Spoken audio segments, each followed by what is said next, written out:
কোনো স্কুলের শিক্ষার্থী কম হলে সেটাকে পার্শ্ববর্তী স্কুলের সঙ্গে একীভূত করা হবে বলে জানিয়েছেন প্রাথমিক ও গণশিক্ষা মন্ত্রণালয়ের সচিব ফরিদ আহমেদ। সচিবালয়ে এক সংবাদ সম্মেলনে তিনি এ তথ্য জানান। যেসব প্রাথমিক বিদ্যালয়ের শিক্ষার্থীর সংখ্যা কম সেগুলোকে পার্শ্ববর্তী বিদ্যালয়ের সঙ্গে একীভূত করা হবে বলে জানান সচিব।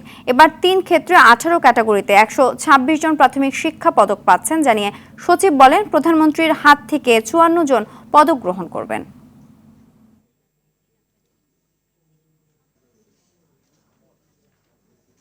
প্রায় 150-র কাছাকাছি স্কুল, যেখানে আমাদের ছাত্রছাত্রীর সংখ্যা 10 থেকে 50-এর মধ্যে সীমাবদ্ধ আছে।